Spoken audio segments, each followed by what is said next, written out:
अपने ही बार संगठन के खिलाफ वाराणसी के अधिवक्ताओं का विरोध जारी है। डीएम पोर्टिको पर 3 दिन से पीड़ित अधिवक्ताओं का समूह प्रदर्शन कर रहा है। अधिवक्ता राहुल राज ने सेंटर बार के महामंत्री पर गंभीर आरोप लगाते हुए कहा कि मेरे खिलाफ जो भी आरोप लगाए गए हैं वे पूरी तरह निराधार हैं। उन्होंने कहा कि बार पदाधिकारियों से कई बार निवेदन किया गया कि एक तरफा कार्रवाई करने के बजाय सभी पक्षों को बुलाकर समूह बैठक की जाए और जो भी दोषी हो उसके खिलाफ निष्पक्ष कार्रवाई की जाए।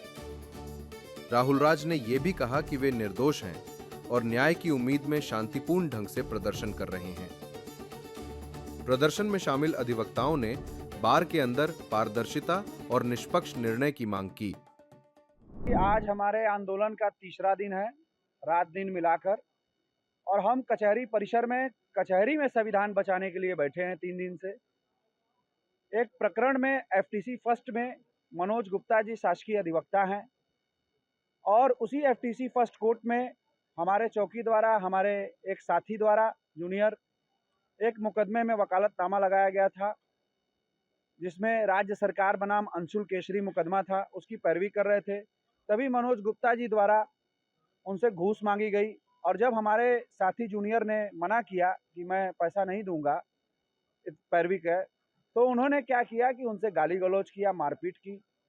और इसी घटना को देखते हुए महामंत्री जी, जो कि उनके स्वजाति के हैं, उनके समाज के हैं, उनके रिश्तेदार हैं, उन्होंने अपने दायित्व का निर्वहन ईमानदारी से नहीं किया और एक आम सभा बुलाई असंवैधानिक रूप से, और हमें और हमारे साथियों को तत्काल निष्कासित कर दिया गया। जबकि इस प्रकरण में दोनों तरफ से एफआईआर पंजीकृत है कैंट थाना अंतर्गत। उसके बावजूद महामंत्री जी ने जातिवाद करते हुए एक पक्षीय कार्रवाई की, जिसके खिलाफ हम लोग धरना दे रहे हैं। और आम सभा जब बुलाई जाती है तो ये सेंट्रल बार के बायलॉज में भी है, आप लोग पढ़ सकते हैं कि पहले कार्यकारिणी की बैठक बुलाई जाती है, उसके बाद दोनों पक्षों को नोटिस दिया जाता है, नोटिस का जवाब देखा जाता है, सुना जाता है, उसके बाद मीटिंग आहूत की जाती है और उसमें सारी चीजें, ये बायलॉज है सेंट्रल बार का। कितने लोग निष्कासित हुए? ये सेंट्रल बार का बायलॉज है, 6 लोग निष्कासित हैं, जैसा कि पेपर के माध्यम से पता चला, हमें कोई लिखित सेंट्रल बार ने नहीं दिया। तो आज अभी आप और बायलॉज में भी है इनके, बिना मुझे नोटिस दिए, बिना मुझे पक्ष सुने, उन्होंने हम सभी को निष्कासित कर दिया गया। जबकि न्यायालय भी मुजरिम को पक्ष सुनती है और हम लोग यहाँ मुजरिम भी नहीं है, तब भी हमारा पक्ष नहीं सुना जा रहा है।